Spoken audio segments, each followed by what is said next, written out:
Hello friends, स्वागत है आप सभी लोगों का मेरे यूट्यूब चैनल में। मैं गर्भ ग्रोवर। आज हम लोग करने जा रहे हैं एडिशन ऑफ वेक्टर्स, जो कि वेक्टर में बहुत ज्यादा इंपॉर्टेंट है।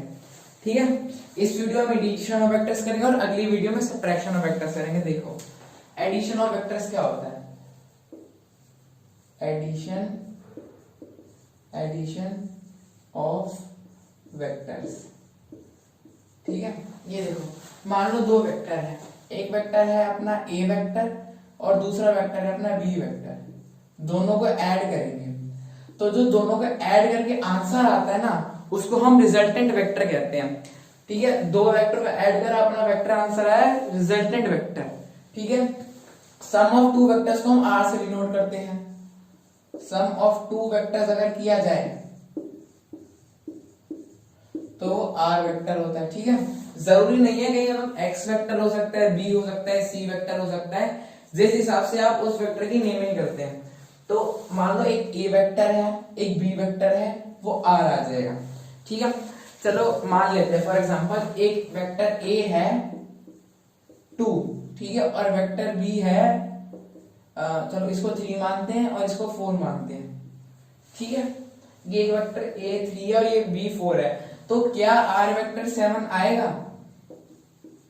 No, R vector not equal to 7। ठीक है, हम सिंपली ऐड नहीं करते, फिर वेक्टर और स्केलर में फर्क ही कहां गया। तो वेक्टर को ऐड करने के लिए अलग मेथड्स होते हैं, मतलब एक ही मेथड होता है, वो मैं आपको बताऊंगा। ठीक है, बहुत आसान मेथड है, मतलब वो हो जाएगा आराम से। अभी देखो, ये मतलब अभी तक मैं एक बार बता देता हूँ कि आर वेक्टर तो वो हो गया जो ए वेक्टर प्लस बी वेक्टर आया।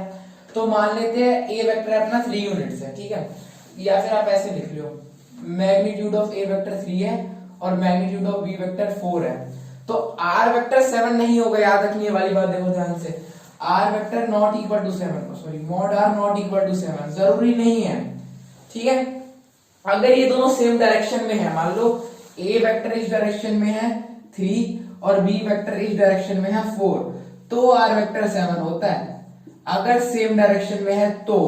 ठीक है, वैसे वेक्टर्स जनरली सेम डायरेक्शन में हम नहीं लेते, मतलब होते हैं, हम अभी इसमें केस गिवन नहीं है तो हम नहीं लेंगे कि ये सेम डायरेक्शन में, जब तक गिवन नहीं है। मान लेते हैं एक वेक्टर ए है जो कि 3 यूनिट, चलो लिख ही लिया, ये ए वेक्टर है, ये 3 यूनिट्स है, इसको यहां बना लेते हैं 3 यूनिट्स, और बी वेक्टर है 4 यूनिट्स, और इनके बीच का एंगल मान लेते हैं 60 डिग्री है। ठीक है, ये बी वेक्टर है जो कि है 4 यूनिट्स और ये अपना ए वेक्टर है जो कि है 3 यूनिट्स, और इनके बीच का एंगल कितना है 60 डिग्री। ये अपना ए वेक्टर हो गया, बी वेक्टर हो गया। ठीक है, अब देखो, ये बहुत इंपॉर्टेंट बात कह रहा हूं, आप इसको ध्यान से सुनना, वेरी मच इंपॉर्टेंट। कि हम क्या करेंगे, ये जो बी वेक्टर अपना ये वाला जो वेक्टर, इसको नाम दे दो, ये अपना बी वेक्टर ये हो गया और ये अपना ए वेक्टर हो गया। ठीक है, ये बी वेक्टर जो है ये वाला, इसको उठा के पैरेलल शिफ्ट कर दिया इधर। ठीक है, ये तो ऐसे बनाते थे, ये आ गया अपना बी वेक्टर, इसको उठा के पैरेलल शिफ्ट कर दी यहाँ, और ए को भी उठा के इसकी मतलब इमेज बना दी एक तरह से यहाँ पे। अब इमेज का मतलब ये नहीं कि लेटरल इन्वर्जन कर दो, मतलब ऐसे सेम टू सेम यहाँ बना दिया, पैरेलल शिफ्टिंग कर दी हमने। पैरेलल शिफ्टिंग पढ़ाई थी, तो जो ये एक पैरेललोग्राम बन गया, क्या बन गई फिगर, ये फिगर क्या बन गई, पैरेललोग्राम बन गई। ठीक है, बहुत इंपॉर्टेंट है बात। तो जो पैरेललोग्राम का डायगोनल होगा ये जो होगा ये अपना आर वेक्टर होगा। तो जो डायगोनल ऑफ पैरेललोग्राम होता है, डायगोनल ऑफ पैरेललोग्राम होता है ना, वो अपना ए वेक्टर प्लस बी वेक्टर होता है। बहुत बहुत इंपॉर्टेंट बात है, समझने वाली बात है। ठीक है, तो डायगोनल ऑफ पैरेललोग्राम होता है अपना आर वेक्टर, मतलब जो दो वेक्टर का सम होता है। तो आर वेक्टर क्या होगा, इसका मैग्नीट्यूड निकालना बड़ा इंपॉर्टेंट है, और इसकी वेक्टर है तो डायरेक्शन भी चाहिए। ठीक है, ये जो है इससे कितना एंगल पर होगा या फिर यहां से कितने एंगल पर होगा, ये बताना बहुत ज्यादा जरूरी है। अब देखो, अब बताते हैं, जो अपना आर वेक्टर जो होगा, मतलब आर वेक्टर नहीं, मैग्नीट्यूड ऑफ आर वेक्टर, जो मतलब सिर्फ और सिर्फ इसकी जो वैल्यू होगी, मतलब जो मॉड आर होगा ना जो अपना, वो रहेगा अंडर रूट में a square plus B square plus 2ab cos theta. ठीक है, देखो cos थीटा तो आपको पता ही होगा, देखो अब 9th में है तो उसमें बार्कटन वाला चैप्टर है, cos थीटा tan थीटा तो पता ही रहता है, क्योंकि पहले चैप्टर जो मोशन होता है उसमें स्लोप निकालने के लिए tan थीटा बताते हैं, उसकी वैल्यूज डिफाइन करते हैं। और cos थीटा के वर्क डन में यूज होता है, तो f डॉट s का डॉट प्रोडक्ट लेते थे हम, ठीक है। तो cos थीटा है वो आपको पता होगा क्या है। तो अगर आपको रूट रखने में थोड़ी डर लग रहा है तो ऐसे देखो, तो अगर मैं इसके ऊपर से दूं तो r का square equal to a square plus b square plus 2ab cos theta, ये सिर्फ और सिर्फ वैल्यू देगा, याद रखना है, बात डायरेक्शन मत दिखाना इसके साथ। अभी जब क्वेश्चन कराएंगे तो बात और क्लियर होगी अच्छे तरीके से, ठीक है। ये देखो, ये अपना आर वेक्टर का फॉर्मूला हो गया ये, ठीक है, ठीक है। ये बहुत ही इंपॉर्टेंट है, वेरी मच इंपॉर्टेंट, ठीक है। तो देखो अब अगर हम ये फिगर देखें, अगर हम इसको अप्लाई करते हैं यहां पर, तो अपना आर स्क्वायर आएगा, ये कितना है अपना 3 स्क्वायर 9 प्लस 16 प्लस 2 इंटू 12 24, ये आ गया यहाँ से 24 आ गया ना, देखो यहाँ से 2, चलो पूरा लिख के बता देता हूं मैं आपको, ढंग से हो जाएगा। 2 इंटू ए कितना है अपना 3, बी कितना है 4 इंटू कॉस 60, ठीक है। तो अभी देखो, अब cos 60 की वैल्यू 1/2 होती है, तो अपना देखो आर स्क्वायर आ गया यहाँ से 25 रहेगा ना, हाँ, प्लस ये 1/2 अगर हम पुट करें तो 2 इंटू 3 इंटू 4 इंटू 1/2 अगर पुट करेंगे तो ये आ जाएगा 12 आ जाएगा अपना, आर स्क्वायर यहाँ से आ जाएगा 37 डिग्री, ठीक है। आर आ जाएगा यहाँ से अपना √37,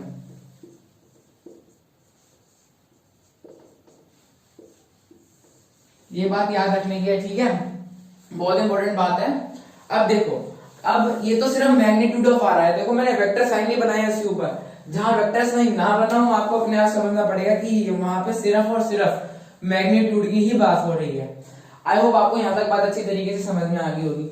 एक बार फिर रिवीजन कर देते हैं कि ए वेक्टर प्लस बी वेक्टर अगर अपना आर वेक्टर है, तो आर वेक्टर अपना होता है अंडर रूट में a square plus B square plus 2ab cos theta, root हटेगा तो यहाँ स्क्वायर आ जाएगा, ठीक है। ये मैंने एग्जांपल से समझा दिया। और डायगोनल ऑफ अ पैरेललोग्राम अपना वेक्टर आर देते हैं, बात बहुत ज्यादा इंपॉर्टेंट है, इसको मतलब समझना पड़ेगा, ठीक है। अब देखो, इसका अगर हमने सिर्फ और सिर्फ ये मैग्नीट्यूड ही पढ़ा है, ये अपना सिर्फ और सिर्फ मैग्नीट्यूड आया है एक बार। अब मैं इसके ऊपर ना देखो एक क्वेश्चन दे देता हूं मैं आपको, ठीक है, आराम से, अच्छा सा क्वेश्चन है। अब मेरी एक बात को ध्यान रखनी है, यहाँ पे मैंने एक ही वैल्यू रखी है, यहाँ पे मैंने एक ही डायरेक्शन सहित नहीं रखा, हमने सिर्फ और सिर्फ एक ही 3 वैल्यू रखनी है, साथ में हमें डायरेक्शन लगानी इसकी। तो ए की वैल्यू 3, हाँ 3, बी की वैल्यू 4 रखी, यहाँ पे देखो बी की सिर्फ और सिर्फ वैल्यू है। अभी देखो आपको आगे समझ में आएगी अच्छे से कि हम सिर्फ और सिर्फ वैल्यू क्यों कह रहा हूं मैं, डायरेक्शन तो खैर गिवन ये वैसे होती है। वैसे अगर एक अगर हम डायरेक्शन से लिखे, मैंने आपको आई कैप जे कैप बताया था के कैप पिछले वीडियो में, तो ये अपना आई कैप होगा, ये अपना कुछ भी हो सकता है। देखो इसके कोऑर्डिनेट लेंगे वैसे तो यहाँ पे इसका कुछ पार्ट, इसका कुछ कंपोनेंट ये यहाँ आएगा, ये यहाँ आएगा, तो ये हो जाएगा अपना एक्स से अगर देखें तो ये अपना जे कैप, ये आई कैप और जे कैप दोनों में आएगा जो बी है अपना, ठीक है। वो आप आगे आने वाली वीडियो में बताएंगे कैसे निकलता है। तो आई कैप और जे कैप दोनों में आएगा क्योंकि ये टिल्टेड है, दोनों तरफ कंपोनेंट आ रहा है, तो ये कुछ भी हो सकता है, ठीक है। यहाँ पे अब देखो जो ये है, ये वैसे हमने इसकी डायरेक्शन नहीं ली, सिर्फ और सिर्फ मैग्नीट्यूड लिया, ये बात याद रखना अच्छे तरीके से। डायरेक्शन नहीं लेनी यहाँ पे, किसी की भी डायरेक्शन नहीं लेनी, किसी की भी, ये ओनली मैग्नीट्यूड है यहाँ पे। ईच एलिमेंट, मतलब each element has only magnitude, ठीक है, no direction, no direction in this case, in this formula, मतलब ठीक है। ये देखो बहुत इंपॉर्टेंट है, समझने वाली बात है अच्छे तरीके से। अगर आपको समझ में आ गई तो मतलब आपने समझ लो कि वेक्टर्स तो आपको अच्छे तरीके से समझ में आना ही आना है। ये मतलब 40% कवर करते हैं एडिशन और सब्ट्रैक्शन ऑफ वेक्टर्स और वेक्टर्स का, बहुत इंपॉर्टेंट है। अब देखो ये फॉर्मूला आपको याद रखना है। अब मैं इसके ऊपर डायरेक्शन डिफाइन कर देते हैं, ठीक है, जो कि बहुत ज्यादा इंपॉर्टेंट है। अब देखो, आई होप आपको यहाँ तक बात अच्छी तरीके से समझ में आई होगी। अगर आपको कोई भी डाउट हो तो यहाँ तक आप लिख देना, क्योंकि बहुत इंपॉर्टेंट है इसको समझ में आना। ठीक है, तो डायरेक्शन बता देता हूं मैं इसकी।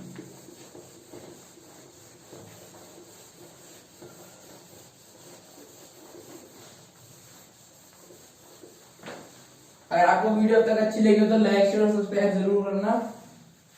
अब देखो कैसे रहता है, मान लो एक वेक्टर अपना ये है, अपना वेक्टर ए वेक्टर है, ये अपना यहां से अपना बी वेक्टर है, तो रिजल्टेंट कहा जाएगा, रिजल्टेंट यहां जाएगा, ये अपना आर वेक्टर हो गया।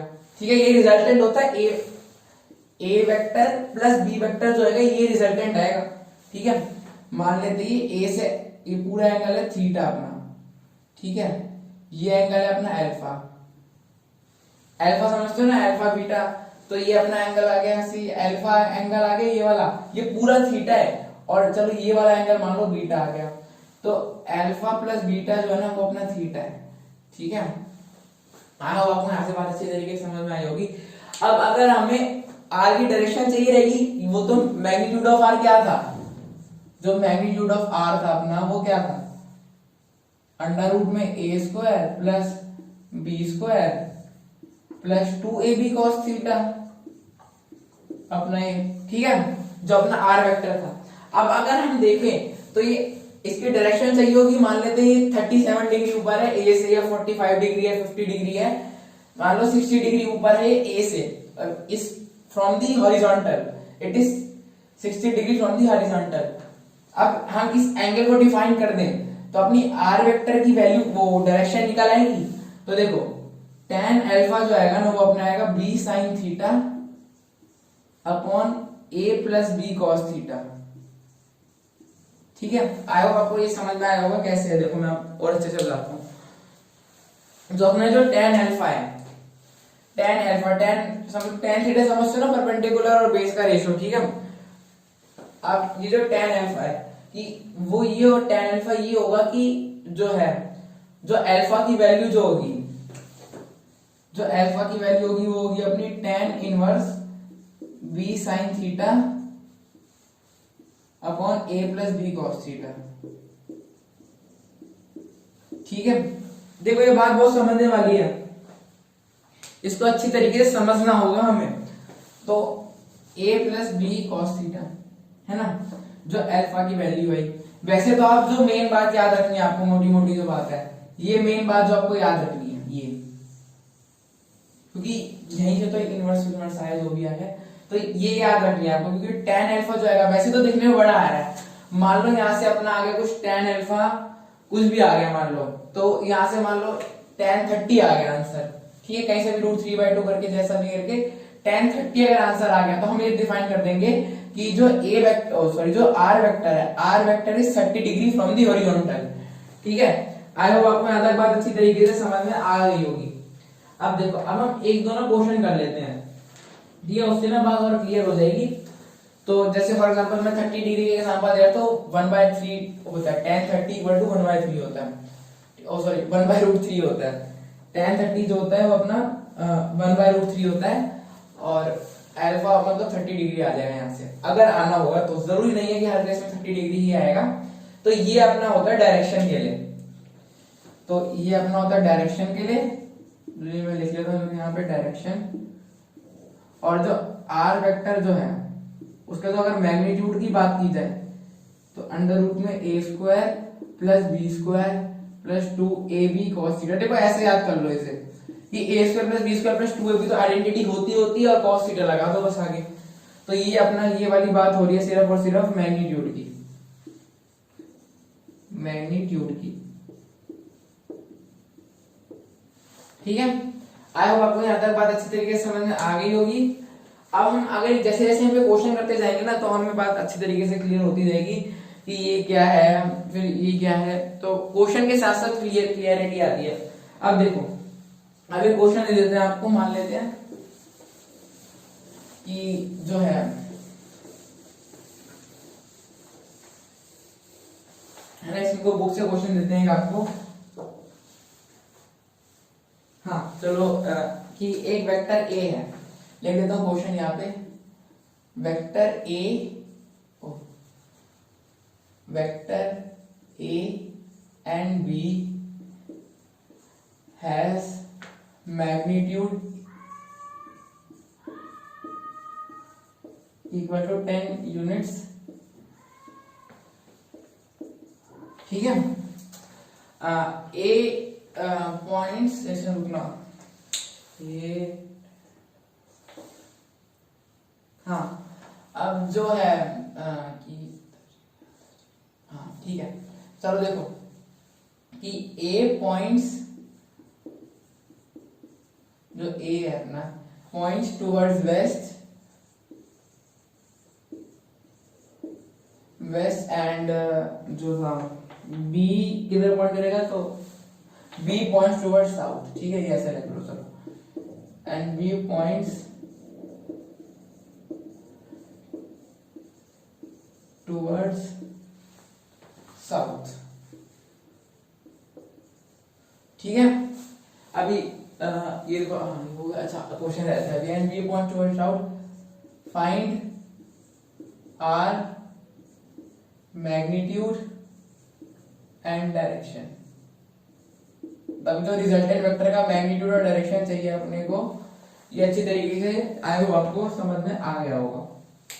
ठीक है, चलो मैं सारे डीएस क्वेश्चन को आप कर लो, स्क्रीनशॉट जो भी लेना है। ठीक है, अब देखो बात को ध्यान से सुनना है, एकदम अच्छी तरीके से सुनना है कि ये जो है अपना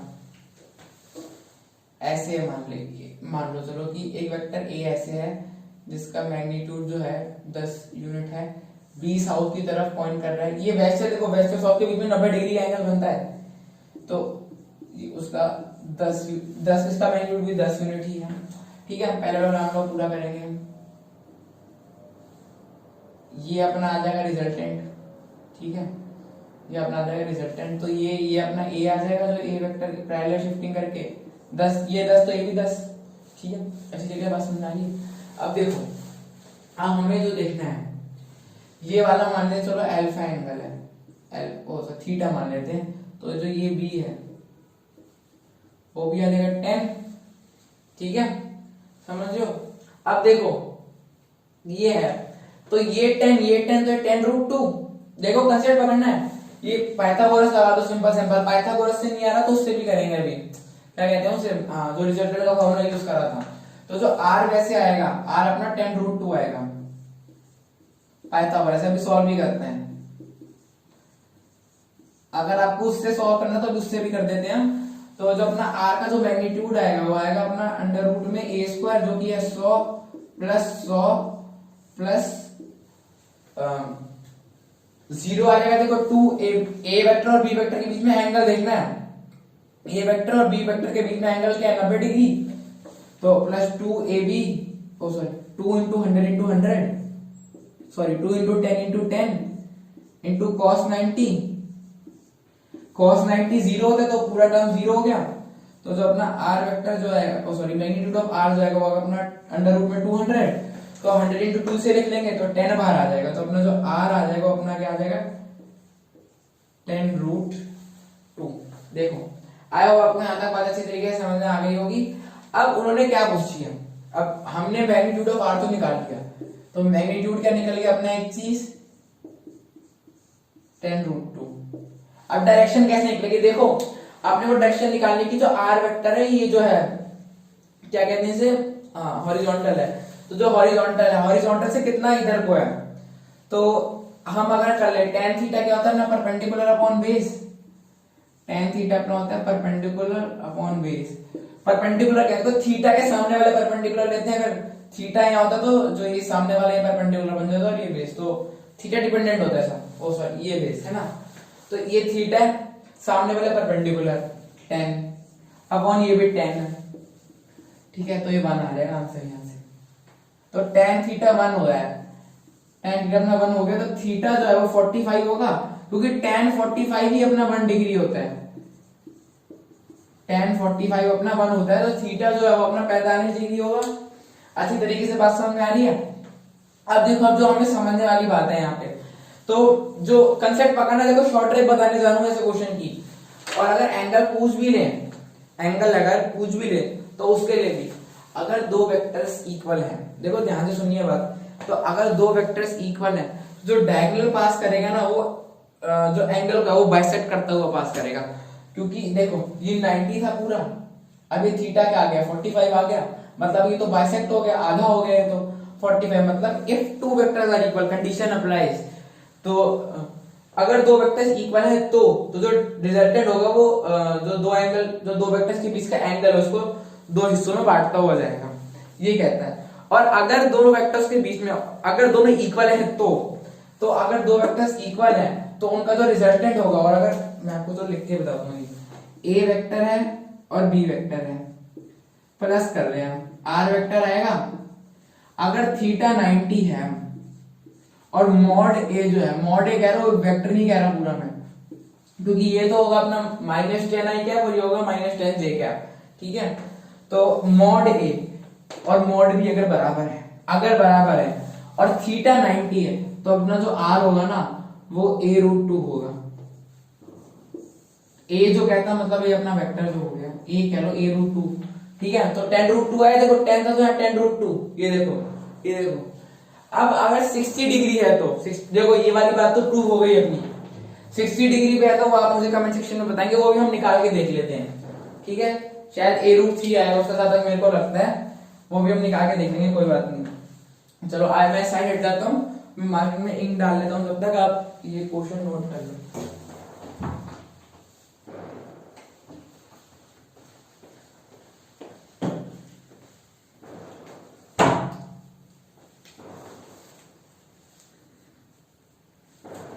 अब देखो, अब हमने डायरेक्शन पढ़ लिया। डायरेक्शन के बारे में जो होता था tan alpha equal to a plus B cos theta, ठीक है। हम बीटा से भी डिफाइन कर सकते हैं, तो alpha plus beta equal to theta term लिखी थी ना मैंने, हम वहां से भी डिफाइन कर सकते हैं उसे। तो फिर वो आइडेंटिटी लगेगी या tan बीटा इक्वल टू फिर अपोजिट हो जाएगा, बस उसका आप ऐसे समझ लेना, ठीक है। अल्फा निकल गया, थीटा है तो आप बीटा निकाल ही सकते हैं। आई होप आपको यहाँ तक बात समझ में आई होगी। कोई भी डाउट हो तो आप कमेंट सेक्शन में पूछ सकते हैं। अभी हम थोड़े बहुत एक दो एग्जांपल्स और देख लेते हैं इससे रिलेटेड। अब देखो अगला एग्जांपल,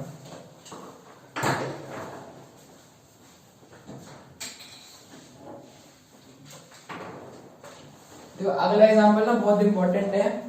अगला एग्जांपल कुछ ऐसे है,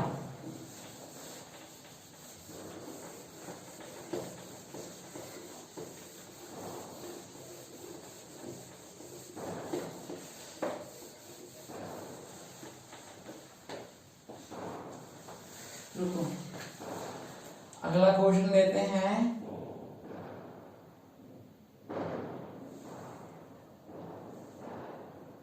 हाँ चलो अगला क्वेश्चन ऐसे लिख लो कि जो a vector plus b vector equal to c vector है, क्वेश्चन है ये अपना। और जो c है c square equal to a square plus b square है, ठीक है। तो थीटा निकालना है अपने को दो वेक्टर के बीच का angle between a and b। तो ऑप्शन ए है अपना π/2, ऑप्शन बी है अपना π/3, ऑप्शन सी है अपना 2π/3, ऑप्शन डी है अपना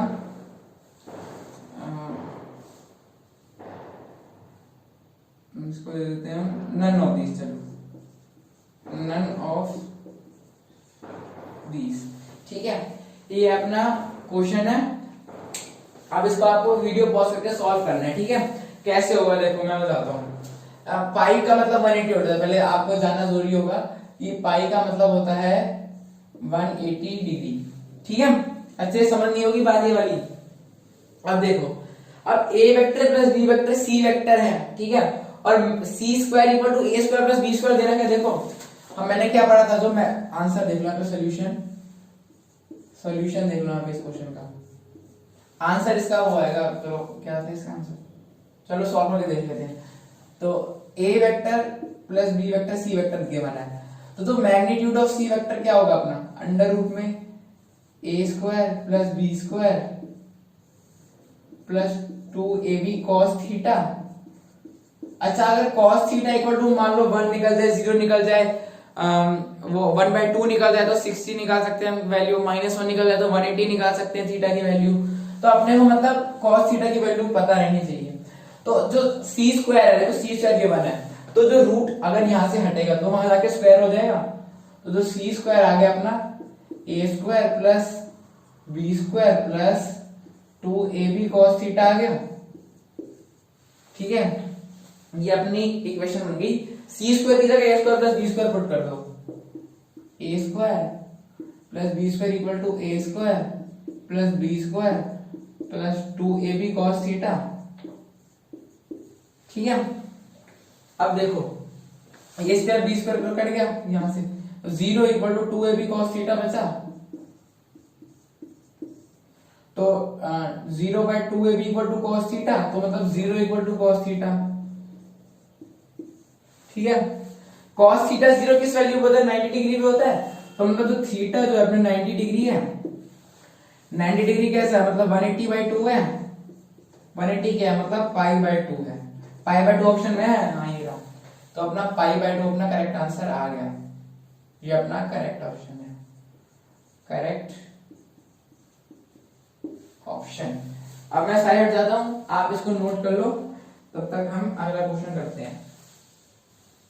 इसके बाद हम स्पेशल ट्रायंगल भी करेंगे जो कि बहुत ज्यादा इंपॉर्टेंट है।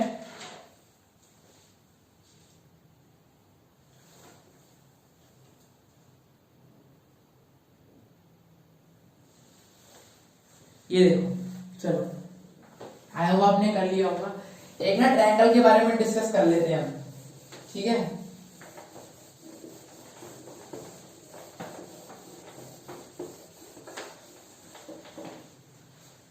देखो अब आपको बताइए, जैसे कि अब एक क्वेश्चन है ना, मैं आपको पहले से बताता हूँ, अगर मैं आगे क्वेश्चन देता हूँ तो एक क्वेश्चन के दो ऑप्शन भी सही हो सकते हैं, ऑल ऑफ दीज या none of both of these ना दिया हो तो भी मल्टीपल करेक्ट हो सकते हैं। ठीक है, अब देखो एक स्पेशल ट्रायंगल डिस्कस कर लेते हैं जो कि बहुत आगे बहुत ज्यादा, जो इस चैप्टर का जो कहते हैं ना मेन ट्रायंगल्स है, वही ट्रायंगल है ना।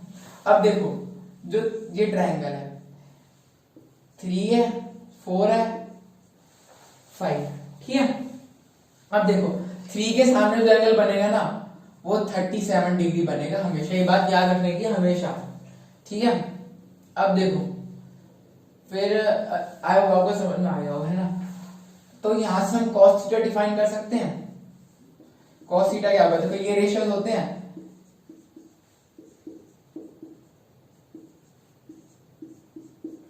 तो जो cos थीटा है वो बेस अपॉन हाइपोटेन्यूज है, तो बेस क्या है अपना 4 और वो जो है हाइपोटेन्यूज 5 है, तो cos थीटा आ जाएगा यहाँ से अपना 4/5। और देखो 4 के सामने वाला एंगल बड़ा होता है जो कि 53 डिग्री होता है। ठीक है, ये याद रखने वाली बात है अच्छी तरीके से एकदम। 4 के सामने वाला एंगल जो होता है, 4 साइड के सामने वाला 53 होता है, 3 के सामने वाला 37 होता है और 5 के सामने तो है 90। ये जब वैलिड है जब ये राइट एंगल ट्रायंगल हो। ठीक है, ये बात ध्यान रखनी है अपने को, ये जब वैलिड है जब ये राइट एंगल ट्रायंगल हो। और जो साइन थीटा जो यहां से आ जाएगा वो यहां से आ जाएगा अपना 3/5। इसको अगर हम मिटो दें, ठीक है, आई होप आपको यहां से अच्छी तरीके से बात समझ में आ गई होगी। मैं स्लाइड देता हूं, आप इसको नोट कर लो जब तक हम अगला क्वेश्चन करते हैं।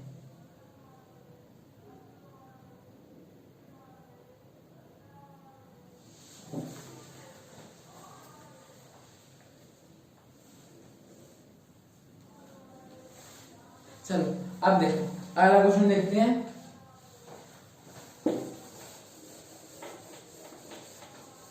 अगला क्वेश्चन है, two forces are in the ratio 3/5 if the angle of sorry given is 28 Newton if the angle of the inclination is 60 degree। ठीक है, टू फोर्सेस है अपने, देखो टू फोर्स है, टू फोर्सेस है इन रेशियो 3/5 रेशियो है ना। अब टू फोर्सेस है इन 3/5 रेशियो। अब ये देखना है अपने को, and they give resultant of 28 newton and resultant equal to 28 newton. ठीक है, मैग्नीट्यूड लिखना क्या है यहाँ बेहतर होगा, और एंगल है अपना 60 डिग्री। ठीक है, मैग्नीट्यूड ऑफ फोर्स निकालना है अपने को, मैग्नीट्यूड ऑफ फोर्स। ठीक है, और ऑप्शन है, ऑप्शन दे देता हूं मैं,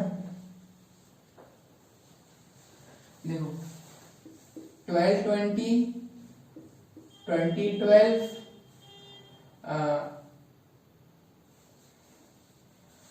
और ये जो है 15 25 25 15। ठीक है, ये अपने ऑप्शंस गिवन है। ये अपना फोर्स F1 है, ये वाला जो फोर्स है F1 है, और ये वाला जो फोर्स है अपना F2 है। फ्रेंड्स ठीक है बढ़िया से। तो जो अपना देखो सॉल्यूशन देखो यहाँ पे, सॉल्यूशन क्या होगा, आपको पॉज करना है और इस क्वेश्चन को करना है, आसान क्वेश्चन है, देखो हो जाएगा। ठीक है, let the common ratio be x, तो F1 जो आएगा अपना वो 3x आ जाएगा, और जो अपना F2 जो आएगा वहां से अपना 5x आ जाएगा। हाँ, तो जो एंगल ऑफ इंक्लिनेशन 60 डिग्री है, तो जो अपना r वेक्टर जो आएगा अपना मैग्नीट्यूड ऑफ r स्क्वायर लिख लेंगे, चलो आसान हो जाएगा। तो अपना क्या रहेगा वो a स्क्वायर, a क्या 9x square plus 25x square plus 2 into 3x into 5x into cos 60 आ जाएगा 1/2। तो 2 से 2 गया, तो जो अपना r स्क्वायर यहाँ से आ जाएगा 34x square plus 15x square. ठीक है, ठीक है। तो अपना r स्क्वायर जो आ जाएगा यहाँ से r स्क्वायर, तो अच्छा r 28 है ना अपना। हाँ, तो 28 इंटू 28 जो आ जाएगा यहाँ से अपना, तो आ जाएगा 49x स्क्वायर। ठीक है, बात को नोट करने वाली है। और अपना जो 20 ये ऐसे हो जाएगा। तो हाँ ठीक है, अब देखो इसको हम ऐसे लिखते हैं 28 का स्क्वायर इक्वल टू 7x का स्क्वायर, ऐसे लिख लें इसे हम। तो स्क्वायर से स्क्वायर गया, तो 7x इक्वल 28, तो x यहाँ से 4 आ जाएगा अपना। ठीक है, x यहाँ से अपना 4 आ जाएगा, ये इंपॉर्टेंट है मतलब x4 कि x4 आ गया यहाँ से अपना। और ये देखो, तो जो फोर्स है, तो F1 जो आ जाएगा अपना वो आ जाएगा 3x जो कि अपना 12 न्यूटन, और F2 जो है वो अपना 5x जो कि आ जाएगा अपना 20 न्यूटन। ठीक है, देखो बात नोट करने वाली है, मैं साइड हट जाता हूँ, आप इसे लिख लो। आई होप आपको बात अच्छी तरीके से समझ में आ गई होगी। तो इसका ऑप्शन कौन सा आ जाएगा 12,20। ठीक है,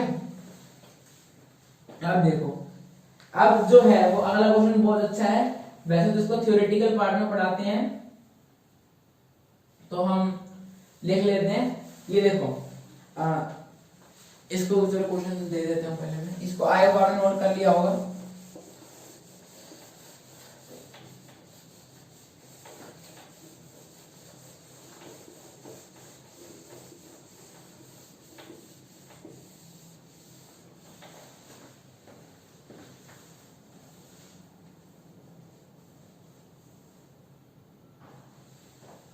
अब देखो, अब हमें जो है वो करना है। देखो मैक्सिमम वैल्यू ऑफ क्वेश्चन है, यह भी मैं आपको बताने वाला था, लेकिन सोचा कि क्वेश्चन में दे देते हैं। चलो इसे maximum value and minimum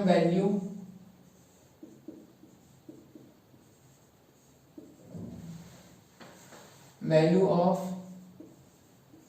resultant are if two vectors are a, b are given two vectors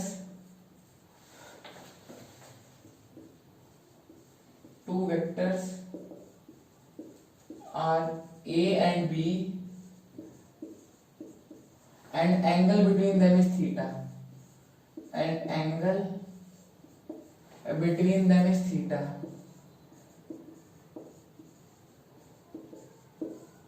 ठीक है, क्वेश्चन है। तो ऑप्शन नंबर ए, वो जो मैक्सिमम वैल्यू हो a, b और a minus b twice of a plus b और half of a minus b, C जो है उसको दे देते हैं हम 4a प्लस 2b, ये है 4a माइनस 2b, और डी पार्ट है theta required information inappropriate, theta required information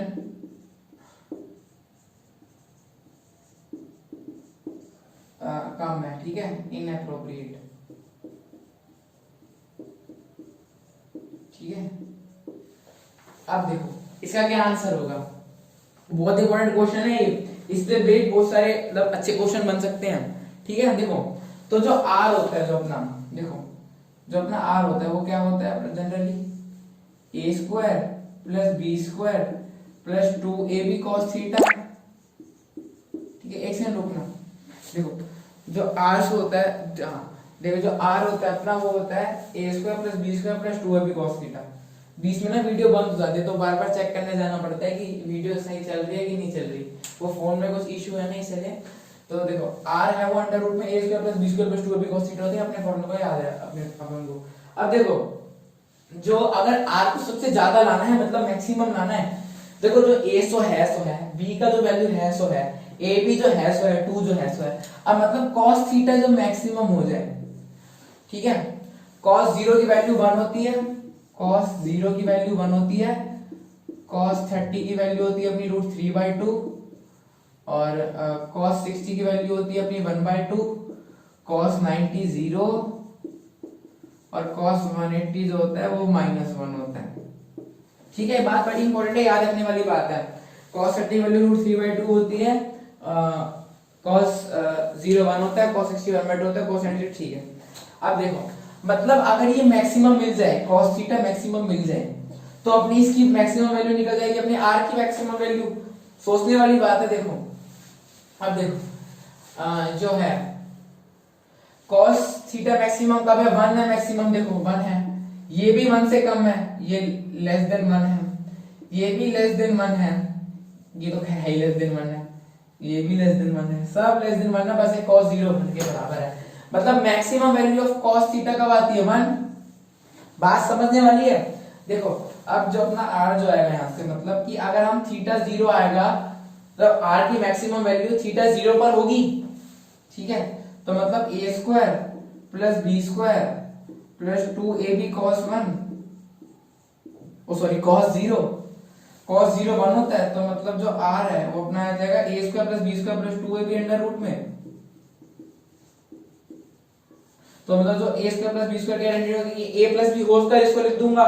तो ऐसे देखो मैं समझा देता हूं आपको, a plus B whole square इसको अपने लिख दिया तो स्क्वायर से रूट कट जाएगा, तो अपना आंसर क्या आ गया, a प्लस बी।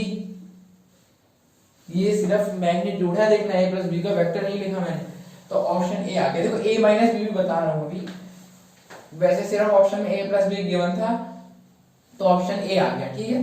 ये सारे ऑप्शन गलत हैं, ये वाला तो अगर जिसमें सोचा कि थीटा सही रहेगा तो वो भी गलत है। a प्लस बी वैल्यू है, खैर थीटा की टर्म में कुछ है ही नहीं सर, a प्लस बी की टर्म में वैल्यू की टर्म में कुछ होता तो थीटा रिक्वायर्ड होता भाई।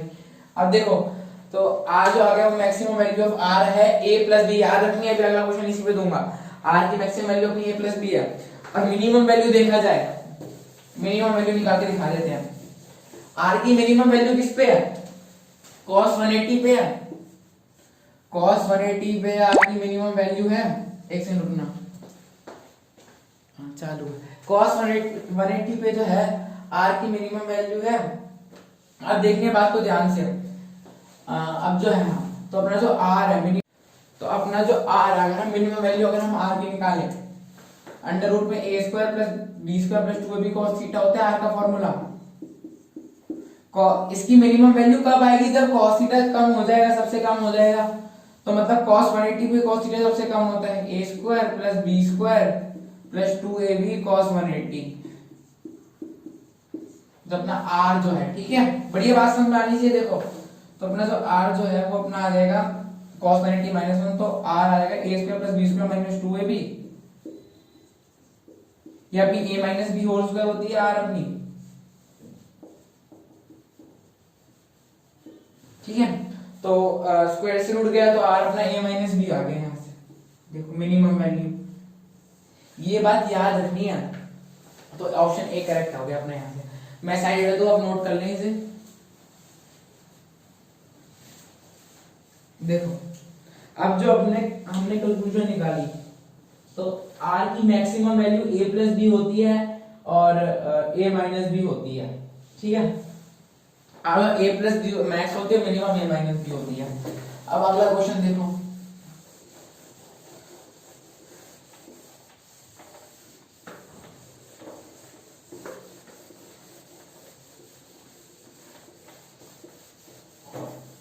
ठीक है। अगला क्वेश्चन देखो, इसी पे बेस्ड हमने दिया है कि क्वेश्चन है अपना 2 वेक्टर्स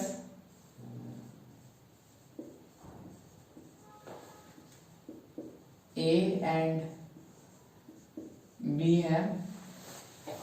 हाँ, 2 वेक्टर्स अपने A एंड B हैं और A का जो मैग्नीट्यूड है 4 है और B का जो मैग्नीट्यूड है वो 3 है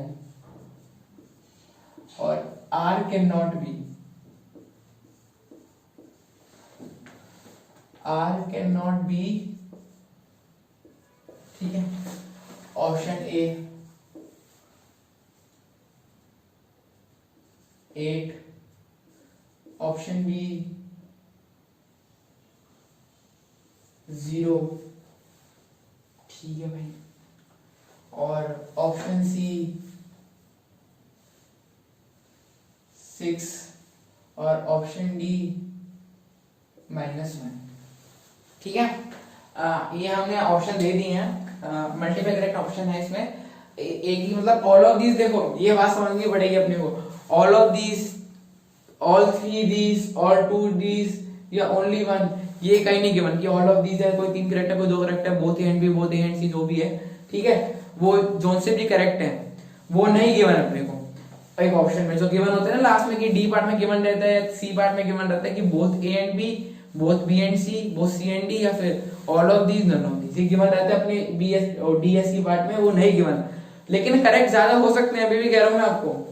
तो देखो मैक्सिमम वैल्यू ऑफ आर कितनी जा सकती है, आर मैक्स क्या होगा 4 + 3, ए + बी वेक्टर होता है सीधा 7। आर मिनिमम क्या होगा अपना 4 - 3 जो कि है 1, ठीक है। तो जो आर की जो वैल्यू है, जो आर का जो मैग्नीट्यूड है वो 1 से बड़ा होना चाहिए या फिर 1 होना चाहिए और उससे छोटा होना चाहिए, किससे 7 से, ठीक है, 7 होना चाहिए, 7 से छोटा होना चाहिए, ठीक है। जो आर की वैल्यू आ सकती है, आर की वैल्यू इन दोनों के बीच में लाई करेगी, क्योंकि आर की मिनिमम वैल्यू खुद 1 है और मैक्सिमम वैल्यू खुद ही खुद 7 है अपनी, ठीक है। अब देखो तो जो आर अपने को पता चल गया, ठीक है, मतलब आर की वैल्यू 1 से कम नहीं हो सकती, 7 से ज्यादा नहीं हो सकती, मतलब 8 हो सकती है, नहीं 8 नहीं हो सकती, मतलब ऑप्शन ए करेक्ट है, कैन नॉट बी, जो नहीं हो सकती 8 नहीं हो सकती, 0 हो सकती है, 0 भी नहीं हो सकती, बी करेक्ट है, -1 हो सकती है, -1 भी हो सकती है, तो ए बी और डी करेक्ट है। ऑप्शन करेक्ट कौन से है यहाँ पे, ए बी और डी। ऑप्शन करेक्ट कौन से है यहाँ पे, ये 6 मत मारना कि सोचो कि अकेला ऑप्शन करेक्ट है, इसी को मारते हैं, ए बी और डी ऑप्शन। आई होप आपको यहाँ तक बात समझ में आई होगी अच्छी तरीके से। आज की वीडियो के लिए बस इतना ही, मिलते हैं नेक्स्ट वीडियो में। Thank you very much. अगली वीडियो हम करेंगे सब्ट्रैक्शन ऑफ वेक्टर्स, जो कि बहुत ज्यादा इंपॉर्टेंट है एडिशन ऑफ वेक्टर्स की तरह ही।